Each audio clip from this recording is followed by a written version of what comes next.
a bit early. So here's how Politico Playbook described Mila Kiros's win over Diana DeGette last night. Quote, PhD student and part-time barista with no political experience taking on a 30-year member of Congress who outraised her 2-1.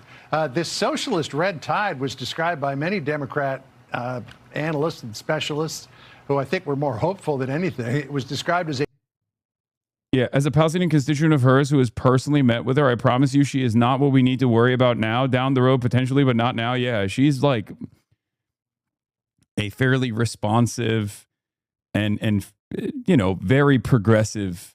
Like, guys, she was literally the head of the Congressional Progressive Caucus. Like, she actually is a far more progressive than the average congressperson. Remember, grading on a curve, right?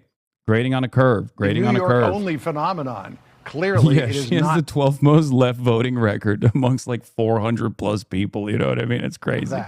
No, I mean, remember in 2009, the Republican Party had its own eruption with the Tea Party. I was at a lot of those events. In 1979, Ronald Reagan shook up the Republican Party from the old guard, and he ended up winning huge, obviously. But this is their moment, and they're not messing around. They want the party to change dramatically from the old Clinton, even Obama era of, you know, a period. Why not, though? Do you think she would win, or do you think this would have some cost for races elsewhere? Why not getting a better representative where you can get? Do you like her? Or do you think she's good enough? I think people like Pramila are so far above the rest of Congress in terms of their progressive legislative track record that exhausting already unbelievably limited resources on someone like that is insane. Like, I find that kind of stuff to be crazy, because those are the types of people who would already caucus with and have already been caucusing with the existing you know, former members of the squad. Like, that's someone you don't go after first. That's someone you might not even ever have to go after, as a matter of fact, and certainly you would go after them last. I always tell them, like, there's a tremendous opportunity to foment the revolutionary spirit amongst the working class. So why are you wasting your efforts here on those closest to you ideologically, right?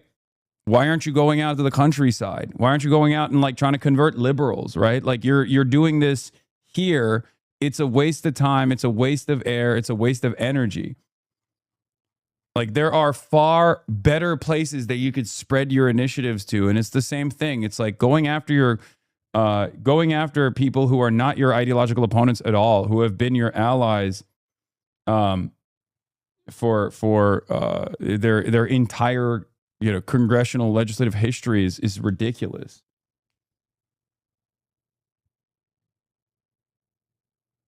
Do you know what I mean? Amidst the blockade, you're ridiculous. Wake up, you know, grow up, focus your initiatives elsewhere. Pramila Jayapal is not your enemy, okay? Yeah, we got a primary Bernie Sanders, dude. At least on the surface, to be more reasonable, not using terms like socialism or you know, things like abolishing ICE. Old Democrats would never say that. They would say either we need a strong border or we got to reform ICE. But they've had enough of that, and they're going for political blood here. And I wouldn't just look to what's happening in Colorado, getting Adam Smith out before her.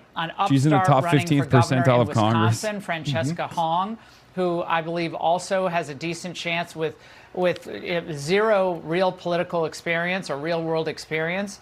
And so this is what is your real world experience? She's literally from the working class and has political experience as well. You just said that because you don't know anything about background. That's so stupid. That's so stupid. Plus, guess what? It turns out this whole like political experience nonsense, ironically enough, was already defended on the Republican side. Guess who had no political experience and became the president, and you love him? His name is Donald Trump. That's number one. Number two, another great example of this is someone who had no experience running a city as large as New York City, Zoran Kwame Mamdani. It turns out these kinds of seats are better occupied by those who are green. Okay? Those who are occupied by green senators and green congresspersons, green governors, rather than those who have calcified in their lack of interest in making any changes whatsoever. Yeah. Political experience in this day and age is seen as a liability because for the last 3 decades or so, our trajectory has been downward. But Francesca Hong already has political experience on top of everything else. So it's ridiculous. I think this is their moment. I do agree that Republicans have a massive opportunity to flip this narrative on them and really drive turnout because of what this will mean to our standard of living, our safety, our security, our border, all those basic things that most Americans, just common sense people, think we actually need. Yeah, flipping that narrative, Laura, great to have you on, is clearly what we're seeing on the part of the White House and the part of the Republican Party. This was some of the interview with J.D. Vance on your show last night. Listen. It is communism, Laura. This is not, this is not raising taxes a little bit, however much we might disagree with that. This is abolishing the police. This is let criminals run amok in your cities. This is flood your country with low-wage third world immigrants. And importantly, it's confiscating wealth, not because we want to make anybody's life better, but purely out of resentment. Will Republicans get through to voters with that kind of messaging, Laura? Oh, I think so. I mean, look, you had Chris Murphy the other day, a senator from my home state of Connecticut, say, well, I might not agree with everything, essentially, but they're bringing a lot of energy to the party, and capitalism really hasn't worked in many ways for many people.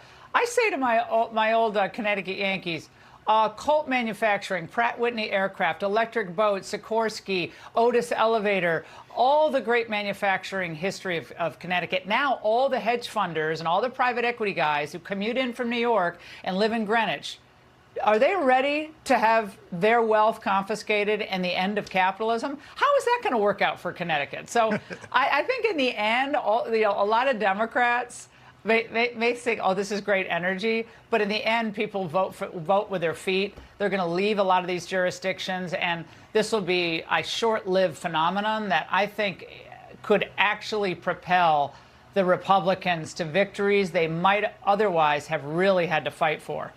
Yeah, capitalism hasn't worked for some people, but socialism hasn't worked for anyone. Anyone. Thank you, John. There's always that choice as well. Hey, so again, this was seen as a New York-only phenomenon, but take a look at this. The number of far-left candidates who have won primary elections this year. I mean, that's enough to fill up a wall. That is a full 28-member MLB team roster. And what's interesting is that, back in the 1960s, there was a socialist surge, but no overtly socialist candidates ever were elected to Congress. This time around, things are far different because these people really want to shape the Democratic agenda. Yeah, and I think the difference between like the 70s, where you had a lot of these anti-American movements crop up across the country, and a lot of them were supported by the old Soviet Union, remember. There was a lot of influx of support there. But you're right, John. I think now there's such a deeply embedded sense of anti-Americanism that has been inculcated in our schools. That has really had a profound effect. Republicans have been talking about school choice and revamping education for years, but the left's stranglehold on our public schools, many of our private institutions, our universities, then the influx of immigrants. A lot of these candidates are new, are either the children of new immigrants, like of course from Ethiopia. That's awesome. That's awesome. This socialism shit is all immigrants. Why is Adam Hamawi black and white, by the way? Incredible. Thank you, Fox News, for doing the damn thing once again. Oh, this socialism stuff. The people that are actively fighting to make sure that you have public housing, housing for all, Medicare for all, those are all bad. They're all immigrants. Also, Frederick Douglass Haynes III and Charles Booker being plastered on this alongside Chris Rabb as children of immigrants kind of gives the game away, don't you think? Really? multiple generations of living on U.S. soil, descendants of slaves in this country that were stolen from their ancestral homelands and brought here by force. And then you just say that they're also immigrants. It's like, first generation immigrants. Interesting. Like, what a strange thing to say about Black Americans, huh? I wonder what you mean when you say immigrants. It's also very funny to put Bob Brooks on there and Brian Poindexter and Graham Plattner. Like, it's like, really, those guys, those are the foreign born. Those are the foreign born immigrants that are ushering in an era of communism in this country. Very cool. Ethiopia or Uganda with Mamdani, Ethiopia with Kiros. So they come to this country, and it's not like the old days. You're like, you come here to love the country. You come here to be American. You come here to dismantle America. That's what's new here.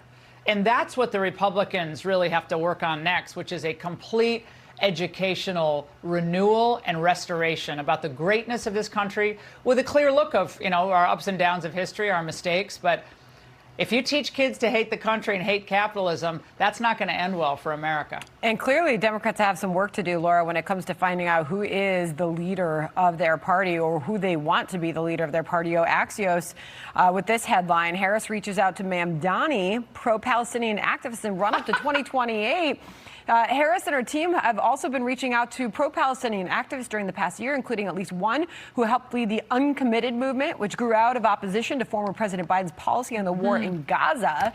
Is Kamala Harris making a comeback? Oh, no. Kamala Harris is being Kamala Harris. I mean, she's never had an original idea in her life. She's always blown with the wind. There's no philosophical underpinning of the woman who is Kamala Harris. She was a creation out of San Francisco politics, and she rode a wave. And she rode a wave to the White House as vice president, was a disastrous vice president, was even a more disastrous. I'm not saying anything, but I mean, clocking it a little bit. You know what I mean? Disastrous presidential candidate, and she's still trying to babble her way through interviews. I mean, I this is what I'm saying. I think the Democrats should go all in, nominate AOC in 2028, and let's have this argument once and for all. Freedom and capitalism and American sovereignty, or socialism and redistribution and open borders. All the good things or all the bad things. Just say what. Okay, I'm not. We're not bringing this back. We're not bringing this back.